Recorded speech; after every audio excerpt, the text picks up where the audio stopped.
ஆவிக்குரிய வாழ்க்கை. ஆவிக்குரிய வாழ்க்கை அது ஆவியில் பிறந்தவர் 23 வயசாச்சு.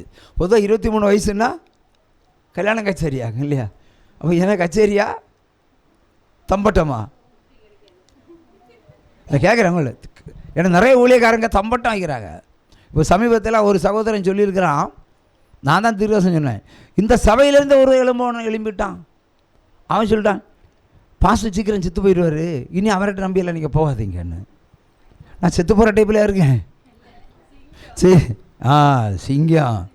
அப்போ சீக்கிரம் செத்து போயிடுவேன் எங்கே பரப்பிட்டு நிறைய பேர் கேட்க ஆரம்பிச்சுட்டாங்க. யார் சொன்னது? ஆச்சரியமாக இருந்தது. அதான் ஆண்டவர் இறுதி காலத்துக்கு சொன்னார்ல, இங்கிருந்து ஆவிக்குரியிலிருந்தே சிலர் எழும்புவாங்க, எங்கே வருவாங்கன்னு. அதே மாதிரி தான். ஆனால் எதற்கும் சஞ்சலப்படக்கூடிய ஓநாயல் இது, சஞ்சலப்படாத சிங்கம். ஒரு சம கையை தட்டுங்க. ஏன்னா எனக்கு ஆண்டவர் பேசுவதை நான் சொல்ல முடியும். ஆண்டவர் பேசுவதை நான் சொல்லுவேன். அது மாற்றி உங்கள் மனசு நோகுது, இப்போ பாவத்தை குறித்து விசாரிக்கிறேன், உங்கள் மனசு நோகுன்னு நான் பொறுப்படையாது. பேசுகிறது அவர், தன் பிள்ளையை அவர் விசாரிக்கிறார். அதை வெட்கமான எல்லாம் பார்க்க வேண்டிய அவசியம் இல்லை. நான் உபச்சாரத்தை உணர்ந்த கூவி பேசுகிறதில்ல. ஒரு மேடையில் பேசுகிறேன், ஒரு மேடையில் பேசுவேன், பல மேடையில் பேசுகிறேன். விபச்சாரத்து போனேன்னு. அது மாதிரி ஒரு பெண் சகோதரி வந்து சொல்லிட்டு நான் வேசித்தனம் பண்ணேன்னு சொல்ல முடியுமா? முடியாது. அப்போ உங்களுக்குள்ள ஆவி வேற, எனக்குள்ளே இருக்கிற ஆவி வேற. உள்ளதை உள்ளபடி சொல்லணும். நான் நினைப்பேன், ஐயோ என் மகள் கேட்டுக்கிட்டு இருப்பா, என் மகன் கேட்டுக்கிட்டு இருப்பான், மருமகன் கேட்டுருப்பான், மருமகன் கேட்டு பேரப்பிள்ளையை பார்த்துட்டு இருக்கோம், நான் இதை அப்படி சொல்லக்கூடாதுன்னு நினச்சா நான் ஊழியக்காரன் அல்ல.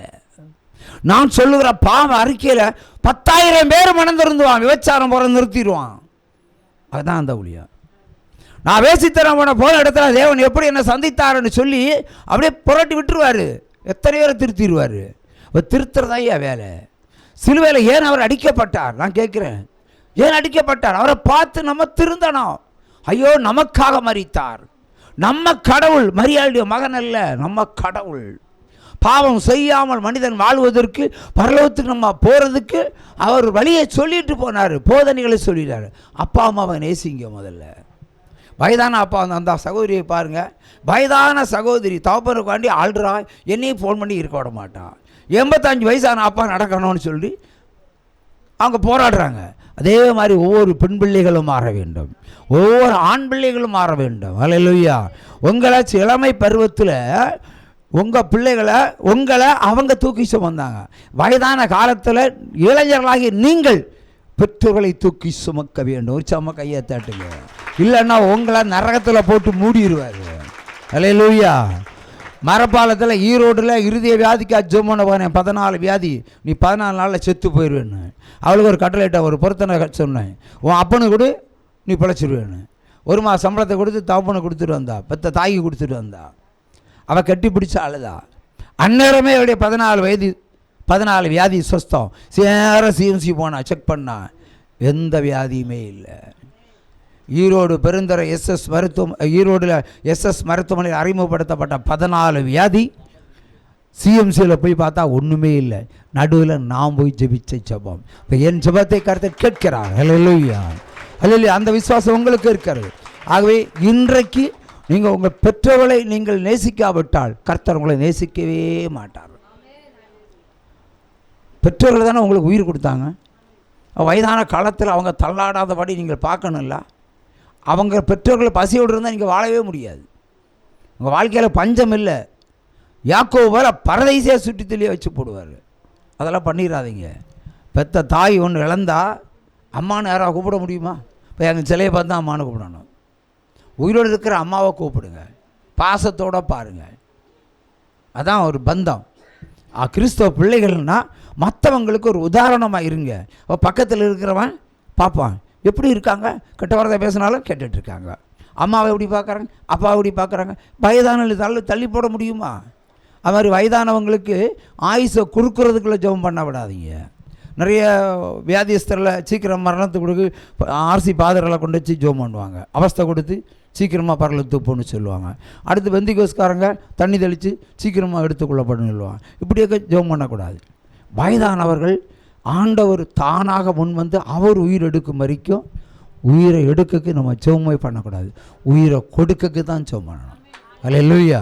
அது உங்களை உயிரை கொடுக்கறதுக்கு தான் நானும் ஜெபம் பண்ணுவேன். நடுவில் ஒரு சிலருக்கு எதங்களை ஒரு காரியத்தில் ஒரு மரணம் வருதுன்னா அவர் நேசிக்கிறனால உடனே சொல்லிடுவார், பொறுத்தனை செலுத்தி தப்பித்து போய் சொல்லணும்வார். அதான் நான் உங்களுக்கு சொல்லுவேன். அதுக்கு நான் குற்றவாளி அல்ல, கர்த்தர் சொல்கிறது தான் சொல்லுவேன். அல்லேலூயா. என்னால் புத்தகம் அதிகமாக அச்சிட எனக்கு அதிகமாக நஷ்டங்கள் ஏற்படுகிறது. அதான் முக்கியம். அதை கொண்டு போய் செலவு பண்ணுறதெல்லாம் கஷ்டம். நீ நினைக்கிற மாதிரி இல்லை. அவை டிவியை பார்த்தோமா, செய்தி கொடுத்தோமா, பேசாமல் இருந்தோமா, நல்லது முடிஞ்சு போச்சு. நீங்களும் மாதத்துக்கு வரைக்கும் வருவீங்க, மாதத்துக்கு வரைக்கும் ஒரு ஜோம் பண்ணிட்டு அப்படி உட்காந்து போயிட்டுருக்கலாம். பச்சை பெண் சகோதரன் எப்படி இருக்கீங்க? மாந்தோப்பு வாங்கி தரலையே. நான் 5 வருஷமாக பார்க்குறேன் ஒரு மாந்தோப்பு ரிட்டன் வாங்கணும்னு. நான் பழகி பெறுகிற ஊழியக்காரன், நினைக்கிற மாதிரி இல்லை. வருஷத்துக்கு எங்கேயாவது ஒன்று வாங்கணும்னு தீர்மானிப்பேன். 5 வருஷமாக இவர்கிட்ட பார்க்குறேன். ஏன்னா அங்கே ஒரு மாந்தோப்பு வாங்கி அங்கே ஒரு கன்வென்ஷன் கூட்டம் நடத்துறதுக்கு இடம் பார்க்குறது. இதாக ரகசியம். உற்சவமாக கையை தட்டுங்க. ஒரு நாள் நடக்கலை, நடக்கும்போது நடக்கட்டும். ஹல்லேலூயா. இப்போ ஜெபிக்க போகிறோம். உங்களுக்கு டைம் ஆச்சு. வெளியூர் போகிறவங்க சீக்கிரமாக ஜெபத்துக்கு வந்து சாப்பிட்டு போங்க. இப்போ ஜெபிக்க போகிறேன். அதுக்கு முன்னாடி ஆண்டவர் நன்றி சொல்லும் பொருட்டு ஒரு கரவோசை எழுப்புங்க.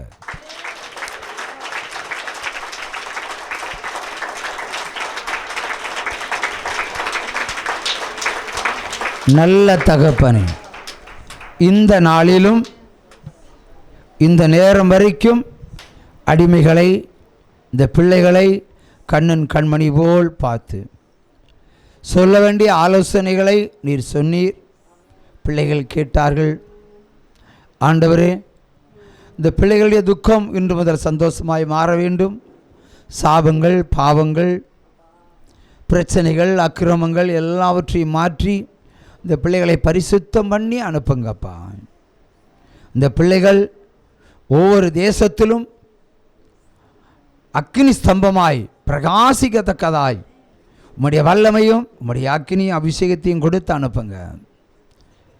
பாவங்களை கழுவி பரலோகத்துக்கு செல்லக்கூடிய ஒரு வாழ்க்கை இந்த பூமியில் நிறைவேற்ற இன்று முதல் பிள்ளைகளுக்கு ஞானத்தையும் அறிவையும் புத்தியையும் நீர் கூடவே கொடுங்க. சரீரங்கள் இருக்கிற வியாதிகளுக்காக ஜெபிக்க போகிறோம். முதுகுவலி மறைந்து போகட்டும். இப்பொழுது கட்டவிழ்கிறேன்.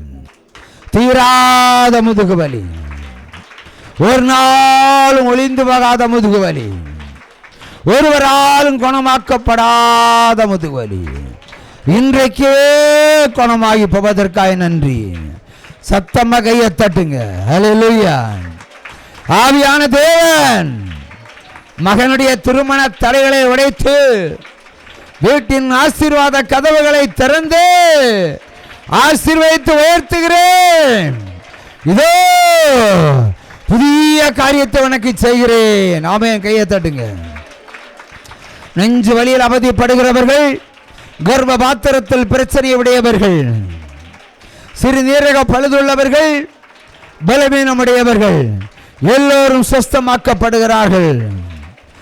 தீரா தலைவலி, மனக்குழப்பங்கள், சாபத்தினுடைய கட்டுகள், பொருளாதார தடைகள் எல்லாவற்றையும் உடைக்கிறேன். இப்பொழுது இயேசுவால் கூடாத காரியம் ஒன்றும் இல்லை. சகல நன்மைகளை நீங்கள் புசிப்பீர்கள். கர்த்தர் சொல்கிற ஒரே ஒரு வாக்குத்தத்தம், சகல நன்மைகளையும் இன்று முதல் நீங்கள் புசிப்பீர்கள். அல்லேலூயா. ஒரு குறையும் இராது, ஒரு குறையும் இராது. எல்லாவற்றிலும், எல்லா இடங்களிலும், எல்லா நேரங்களிலும் ஒரு குறை இராதபடிக்கு கர்த்தராகிய தேவன் உங்களை ஆசீர்வதிக்கிறார். அல்லேலூயா, அல்லேலூயா. ஒரு கால் வைக்கப்பட்டு போவதில்லை, ஒரு காலும் சிறையிருப்பின் இல்லை. உன் வறுமை மாறும், உன் பஞ்சம் மாறும், உன் கடன் மாறும், பிரிவினை மறையும், திருமணம் நடக்கும். அதிசயங்களுக்கு மேல் அதிசயங்களை நான் உனக்கு செய்வேன். நான் யெகோவா தேவன் என்று நீங்கள் அறிந்து கொள்ளும்படி இப்பொழுது ஒரு கரவோசை எழுப்பி ஆண்டவரை மகிமைப்படுத்துங்க. அல்லேலூயா, அல்லேலூயா. வீடுகளில் இருக்கிற பிள்ளைகள் ஆசீர்வாதத்தோடு வாழ கிருபை செய்யும் ஆண்டவரே. சிறு பிள்ளைகள், பேசாத பிள்ளைகள், அப்பா பேசட்டும் ஆண்டவரே. ஊனமுடைய பிள்ளைகள் சாபத்திலிருந்து வெளியே வரட்டும் தகப்பனே. தசை நரம்புகள் கட்டுள்ள பிள்ளைகள் எல்லாவற்றிலும் விடுதலை பெற்று கடந்து வர வேண்டும். ஒரு பிள்ளைக்கு அல்ல, 1000 பிள்ளைகள் விடுதலை பெற்று திரும்புவார்களாக. உற்சாகமா கையை தட்டலாம். உற்சாகமா உற்சாகமா உற்சாகமா. அப்பா, கர்ப்ப பாத்திரத்தில் இருக்கிற கட்டுகள் உடைந்து பிள்ளை செல்வங்கள் உண்டாகட்டும், பிள்ளை செல்வங்கள் உண்டாகட்டும். உறவினர் குடும்பத்துக்கு 2 பிள்ளைகள், இன்னொரு குடும்பத்துக்கு 2 பிள்ளைகள் கர்த்தர் கொடுக்கிறார். கர்ப்பிணி பிள்ளைகளை ஆசீர்வதிக்கிறார் தேவன். எல்லா நன்மைகளாலும் முடி சூடுவேன். பாலைவனமாய் இருந்த எங்களை சோலைவனமாய் மாற்றி நீரையா. பாலைவனமாய் இருந்த எங்களை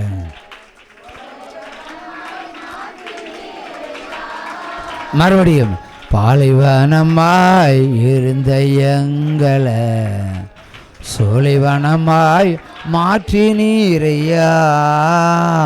உற்சாகத்தோடு பாலைவனமாய் இருந்த எங்களை சோலைவனமாய் மாற்றி நீரையா. இழந்த பணம் திரும்ப கிடைக்கும். கைத்தாளம்.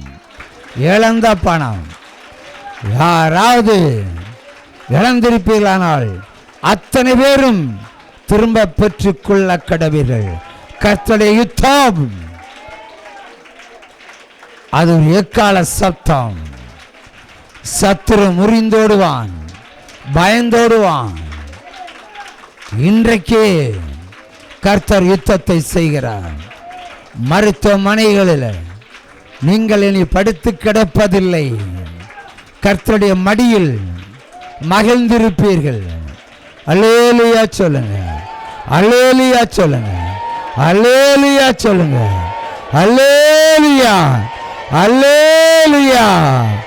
சகலமும் நன்மைக்கு. ஆமென், ஆமென்.